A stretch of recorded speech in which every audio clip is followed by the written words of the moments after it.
So, okay. So last week we finished the first section on piezoelectric transducers. And when we finished that lecture, we were on this point and we were talking about the backing of a piezoelectric transducer. And we saw how this backing is going to absorb the energy of of one side of the piezoelectric transistor. That means in this side, energy will be absorbed. The purpose or the motivation behind adding this backing was to damp the signals. That means in some applications of this piezoelectric transducer, there is a requirement to send pulse or an impulsive waveforms. That means the pulse appears for one period and then after that it will stop transmitting. So in such cases, having the ringing effect, which you saw last week, was not a desirable thing. We need to have that time period of the pulse as minimum as possible. So to absorb the energy and disperse the energy, this kind of backing is fixed or attached to the transducer for that purpose, right? So we finished at this point and we will continue, right? So that was the motivation, right? So because of that, that ringing effect will be reduced. In other words, the vibrations of the disc will be damped, right? And but the negative impact of that backing is the amplitude of the output will be also reduced. So amplitude is a parameter which is proportional to the energy content of a signal, right? So since some of the energy is absorbed by the backing, the output amplitude of the piezoelectric disc transducer will be reduced, right? So in other words, in indirect effect, if you give an electrical signal and you attempt to obtain the output acoustic signal, the output pressure, that means the force per unit area, will be reduced. So that is the negative impact. But the ringing effect will be reduced, right? So that is what is given in another way in this point. So we get an improvement in resolution. So what is meant by resolution here is so resolution is the minimum separation between two things for the transducer to understand distinctly. For the transducer to understand distinctly, for instance, if there is a target at 15, so I told this example last week also, if there is a target at 50 meters and another target at 51 meters, if the resolution is 0.25, then you can detect those two distinctly. But if the resolution is higher, then you may not be able to detect that. For instance, if the resolution is 5 meters, that means the minimum separation is that one, then you will not be able to distinctly identify that. So because of that one, so by introducing a backing, we can get an improvement in resolution. That means we can distinctly identify two closer objects. And so that is achieved by actually having short pulse length. But the sensitivity, that means output amplitude per given input, that is what you mean by sensitivity. So for instance, for a measuring instrument, the sensitivity is, so if it is a temperature sensor, the sensitivity is something deflection per unit of 1 degree, for instance, if it is in Celsius, per degree of Celsius. Deflection angle per degree of Celsius. So that is something like sensitivity. So in this case, for the piezoelectric transducer, sensitivity is something like, for if we are considering the indirect effect, the output pressure per unit electrical input. So you can imagine the unit you can get in normally in SI units. So something like that, output per unit input. That is what you mean by the sensitivity. So because the output amplitude is reduced by backing, the sensitivity of the transducer is decreased. That is what given here. So to balance that, you will have to decide what amount or what is the thickness of the backing, what kind of acoustic impedance is there in the backing material. Likewise, you have to make a compromise between resolution and sensitivity, so that you can adjust by the material and the thickness of the backing by changing those parameters. Right, so you have to have a balance between that. That is the idea of that. So this diagram gives a piezoelectric transducer, a disc transducer with the backing attached to one side. Right, so you can see the backing is attached. But so this is how it is manufactured. This is how you can buy in the market, unless you want to buy the piezoelectric disc transducer for your own purpose. This is how the transducer you can buy from market. So you can see there is a backing, and it is embedded in some kind of a housing. Why? Because this is immersed in water. I mean, it can be any liquid, but you know that electricity and water, you cannot contact each other. If you contact, then there will be shortages of current. So because of that one, you have to avoid the electrical contacts with water. So it is embedded in an electrically insulated, and also in this part, it is also acoustically insulated. That means waves do not go out. Usually, this is an acoustic resistor also. I mean, that kind of insulation material is here. And in this place, it is just the electrical insulation is here, but not the acoustic. Right? It is a different material to this external house. And you can see we can connect these two terminals. You have two terminals, one plus and the other usually the ground one, and you connect it to two sides of the piezoelectric disc, and one side you have backing. Right, that is a diagram, and this is another diagram which is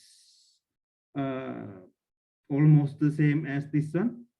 Right, so here it is, you have a power cable. I mean, instead of just having this connector, you can have a power cable.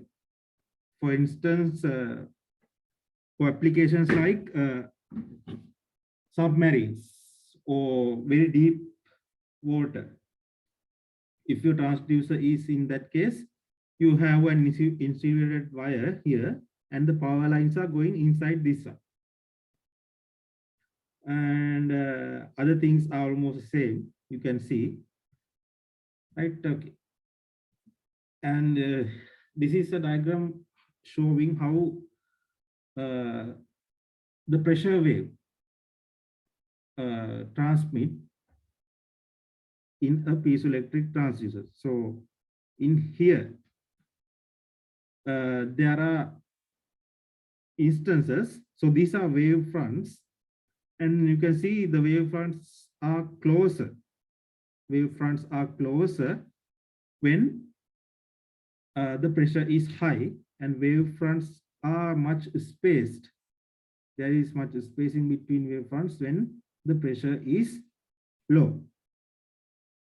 And you can see, so this is the x-axis is range. With range, I mean the distance from the piezoelectric transducer increase, the pressure decreases. You can see the peak pressure drops like this.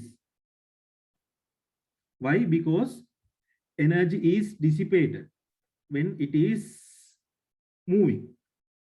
Energy is, I mean, the pressure. So how does an acoustic wave transmit? So this is a pressure wave. In other terms, a longitudinal wave. When the longitudinal wave propagates, the particles collide with the adjacent layer, compressing and expanding. When it is compressing and expanding, there some energy can be lost as kinetic energy, and some energy can be lost as sound energy, and some energy can be lost as heat energy. Likewise, there can be energies dissipated, I mean lost, other than the motion when the atoms collide. So because of that, the highest pressure at this point is lesser. When it comes to this point, much distance away from the source. That is true for general any kind of wave propagation in line of sight. This is considering only line of sight. So you must be knowing as communication engineering students what is line of sight and non-line of sight propagation. So this in the line of sight means there are no reflections from external sources. If this wave goes and hit some surface and bounce back, these line of sight waves will interfere with non-line of sight components, and due to that there will be a phenomenon called multipath interference effects. So this is the usual case where there are no multipath propagation. So for instance, in seabed mapping, so there are applications like seabed mapping in acoustic transducers. So in those cases, there is less chance for reflection, because typically for these transducers, if you observe the radiation pattern of this piezoelectric disc transducer, it is usually 30 degrees, right? 30 degrees. So if this had a much divergent angle, then the case would have been much different. If this wave spread in a wider angle like this, then it can hit some barrier and bounce back. But if this transducer is having a narrow range for its radiation pattern, then there is less chance. Most of these transducers are having narrow range for this angle for the radiation pattern. So most probably this will be the wave front when it propagates. So this is the line of sight component.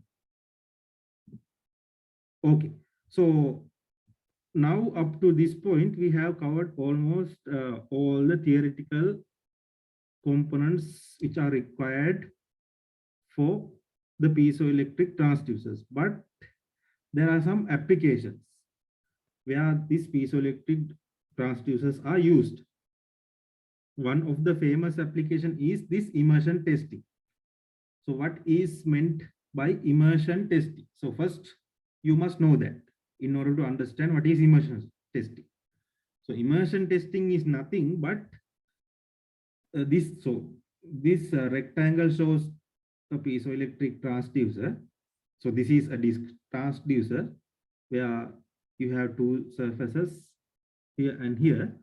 This is not cylindrical transducer. This is a disc transducer. One side here, one side here. So we assume that in this side we have backing so that waves are not transmitted in this direction.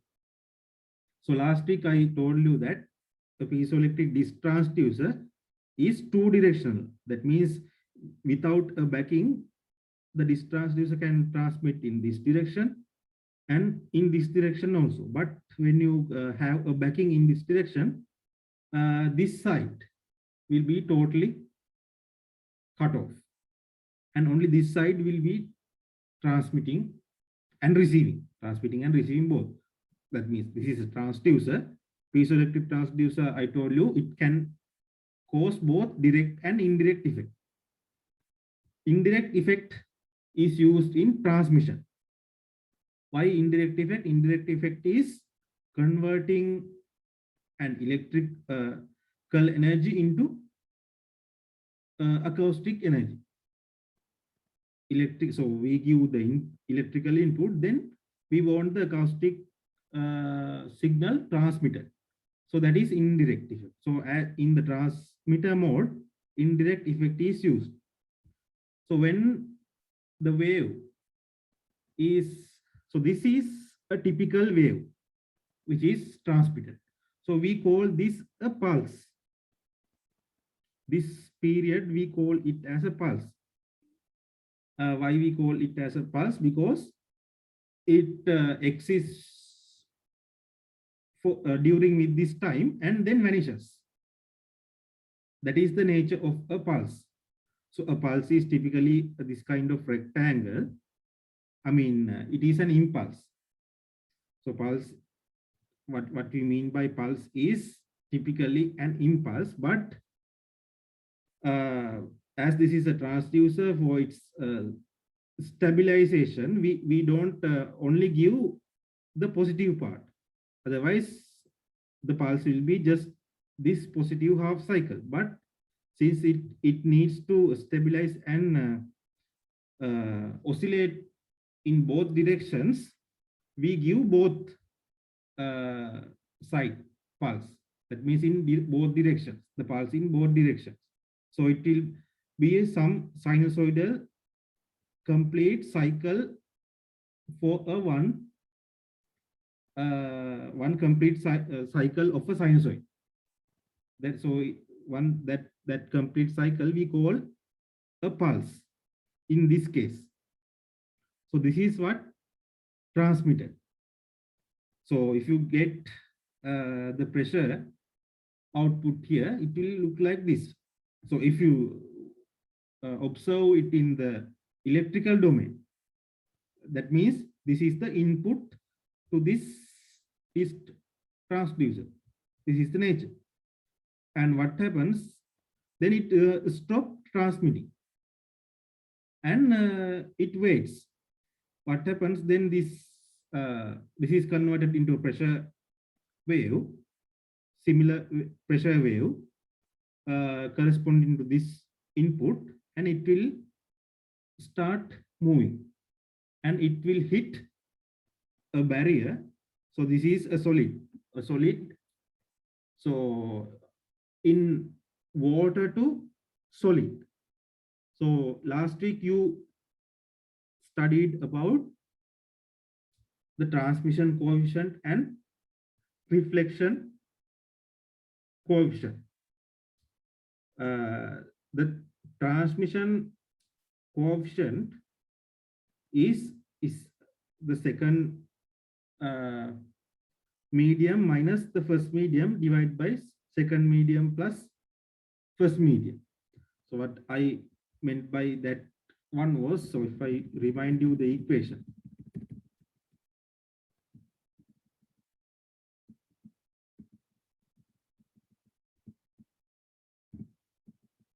So this is the equation. So this is for the reflection. Second, the acoustic impedance of second medium minus first medium divided by acoustic impedance of second medium plus first medium. So the denominator part is common for both reflection and transmission coefficient, so we can neglect that part. And if we consider the numerator only, so this is acoustic impedance of second medium minus first medium. So the acoustic, when it hits a solid, second medium will be solid. So the acoustic impedance of second medium will be much high, and this will be much low. And so due to that one, the reflection coefficient will be high. And if I remind you the transmission coefficient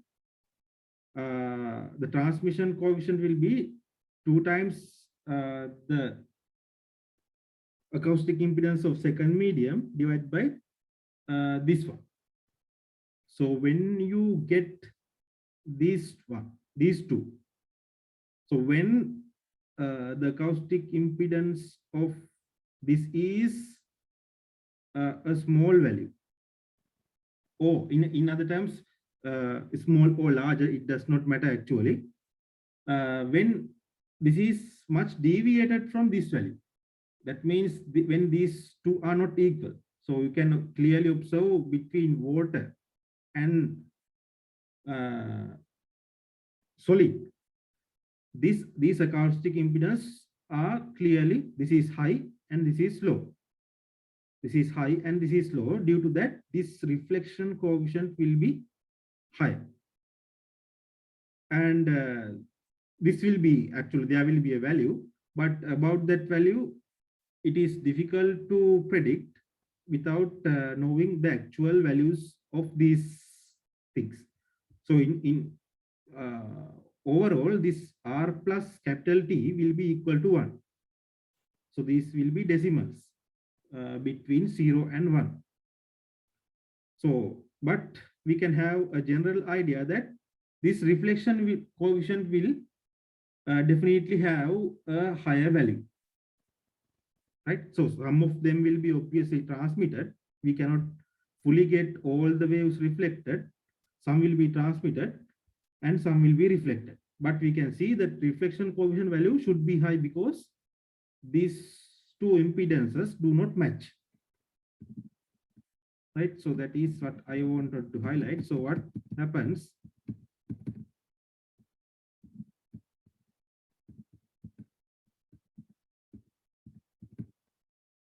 Here, so this is a solid, this is water. So at this boundary, some, so for example, say 0.5, some will be 50% of the incident wave will be transmitted and 50% will be reflected. If capital T equals 0.5. So in that case, 50% of energy is lost. And you saw that in previous, this one, when it is transmitting in the same water, the energy is depleted because of energy is converted into different sources of energy that I mentioned. So in while transmitting and at this boundary, and when it is going back, energy is lost at all places. So therefore, what will be coming here back, the energy or the amplitude of that, so it will be in acoustic domain, it will be the pressure. The pressure, the maximum pressure will be low, much lower than what was transmitted, right? So due to that case, so when this acoustic wave hits this one from direct effect, that means this transducer will act as a receiver. That means converting acoustic energy into electrical energy. So when this reflected pressure wave hits this transducer, it will compress and expand this one, and we will be able to obtain a voltage output similar to what was transmitted. If this is properly made with a backing, otherwise this will ring, and so those ringing artifacts will also be available, and also this can get complicated if there are some barriers nearby. So if there are some barriers nearby, the reflections from them will also come, and multipath interference will occur, right? So in a complex environment, you will not get a clean waveform, a clean theoretical waveform like this, right? There, when you implement and observe this through oscilloscope, you will see much different waveform,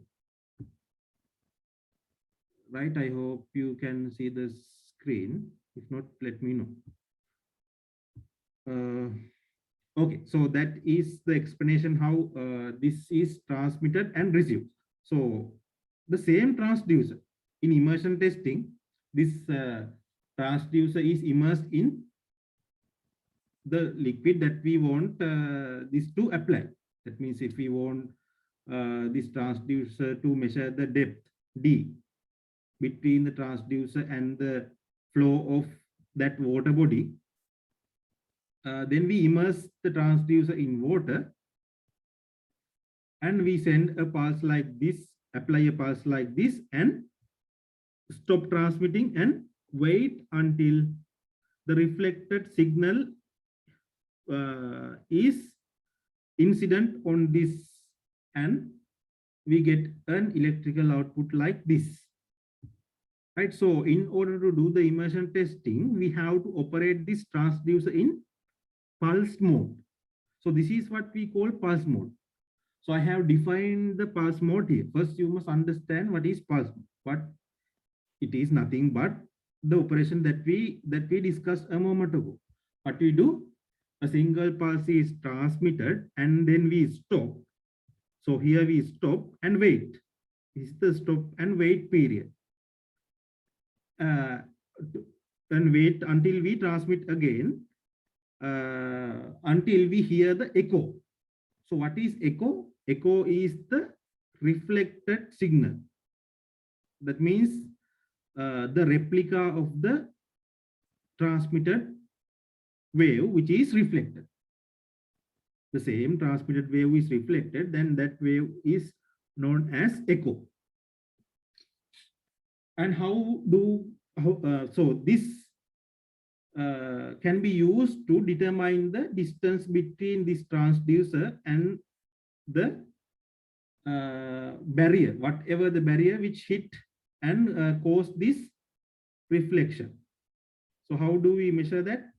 So we can calculate, or just by observation, get the time difference between the moment we started to give this electrical signal and the moment we obtain the reflected wave. So this time period is measured or observed, and these waves, so between these two, acoustic wave is first, it is going this way and it will be reflected back. So in that case, these acoustic waves are propagating. So this is liquid, there is only compressional waves. So we discussed last week, in liquids and gases there is only compressional waves. So if this liquid is homogeneous, so homogeneous means same composition. So typically the liquid is so homogeneous unless in some serious situations, like in ideal case it is homogeneous, but in practical it is not homogeneous actually. For example, if you get the sea, the composition at the surface is much different to the composition at depth. That means the liquid at top will have one acoustic impedance, and liquid here will have another acoustic impedance. Liquid like here will have a different acoustic impedance. So unless in those practical, very difficult cases, but usually for small distances, usually this is liquid is homogeneous, so that for homogeneous material, the acoustic impedance is constant. Why? In a homogeneous material, the density is constant. So that the compressional wave velocity is constant, so that acoustic impedance is constant. So overall, this wave will transmit at constant velocity, right? So we can assume this liquid is homogeneous and transmit at same fixed compressional velocity. So when we know the velocity and time, with simple equation S equal ut, you can calculate the distance between this and this. So it will be actually t divided by 2, because this time period is the total time period between this wave goes and come back. So we should consider only one way only. That means the time period will be actually t divided by 2. Right? So we measure t and we divide by 2, and then we can multiply. So we first must know the compressional velocity of these acoustic waves in this liquid. When we multiply those two together, we can get the depth or the distance between this one and the whatever the barrier whatever the barrier causing this reflection, right? So mathematically it can be what I said in words, it will be given by this equation, right? So this is VW is the compressional wave speed in water, whatever the liquid. So typically it is water, right? So we can have a further extension of the same immersion testing. So this application is used in depth profiling. What is depth profiling? Depth profiling means, so assume that there is a ship, and in the ship you have some acoustic transducers. Using those transducers, a map of the flow of the water body can be made. Why? When the ship moves, it can collect these distances of different points and combine to form a map. I mean 3D map. Why? So by the ship's position, you can get the XY coordinates of the ship position, and D is the depth. So X, Y, and D depth will give you a 3D map of the seabed. So seabed is the flow of the sea. You can get a 3-dimensional view of the sea using piezoelectric transducer. So that is one application of this one. And also, so this is an extension of the same testing where you immerse the transducer in a liquid, and if there is an object between the intended barrier. So if, for instance, assume this line as the seabed, and if there is some kind of a coral in seabed, like this one, which is lying on the seabed, then using the same test, that means what we do, we transmit that kind of a big pulse and wait for the echo. But this time, based on the nature of the object, you will get multiple reflected signals. multiple reflected signals. So in this diagram, to simplify this diagram, the transmitted signal is not drawn, only the reflected signals are drawn. So the first instance of the reflected signal will be the top of the object, and the last will be this actually the seabed, flat surface, whatever this object is lying on. So if a wave is coming like this, they will hit, because actually this transducer, based on the radiation pattern of this transducer, it will not only get this vertical line, waves will not be going to go in this vertical line, but in some angle like this. So that means this will be something like cone. What I'm telling is this. So the transducer does not emit like a rectangle, it will emit like this. So this will be a three-dimensional cone, 3D cone. What you see here is a three-dimensional cone. So the disk transducer has a 3D cone shaped radiation pattern. So based on that, so you will not only get this one, but in this direction also you will get, right? Okay.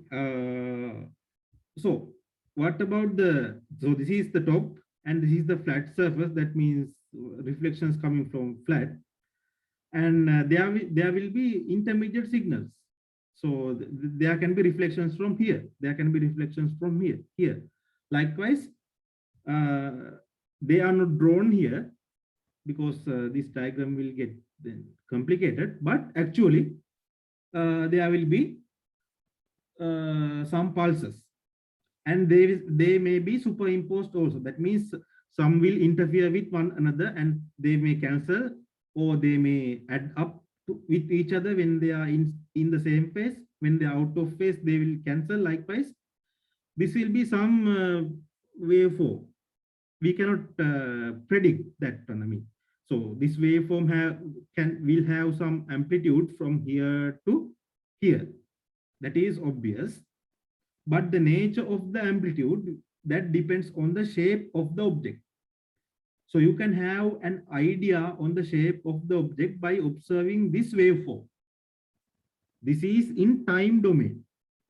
This you can observe this through an oscilloscope or whatever the method, and you can store this one and observe. So but there may be some features which you cannot predict by just looking at time domain signals. Like acoustic, most of the acoustic waves, it is difficult to predict the characteristic of the acoustic wave or the acoustic signal just by looking at time domain. So in music industry, or whatever the acoustic application, whether it is, for instance, say it is a natural language processing application or an automatic speech recognition application. So in those applications, it is difficult to predict the characteristic of the sound just by looking in time domain. So therefore, what you would expect? So you have to observe this in frequency domain also, because some features are hidden in frequency, not in time. If we keep on observing this one for very long time using only the oscilloscope, it will not work. So what you can do is you can get these signals and get the Fourier transform of the signal. What does the Fourier transform do? Convert these time domain signals into frequency domain. When this is converted into frequency domain, then in frequency domain, you can visualize the characteristics. So for round shaped object, this will be the frequency. So we call that magnitude plot as the frequency spectrum. There will be some type of frequency spectrum. for a different shape of object, there will be some form of frequency spectrum. For a different shape, there will be another frequencies, different type of frequency spectrum. So by observing them, you can detect what type of object is this. So how to do that? You must, so typically what happens is you will learn these things when you come into the fourth year. So you convert this into a digital signal, and log to digital conversion is done. Then after that, you get the discrete Fourier transform, DFT. The efficient way is FFT, fast Fourier transform, and you obtain the frequency domain characteristics, and based on that, you determine what type of object is this. That is how this is done. So I almost said all the things about this object detection, right? So as this says, there will be reflection from flat surface, and there will be intermediate signals. I already said. Right. So if there is no reflecting surface, we will get only from the obstacle. That means from this only. So we will not get from the flat surface. Right.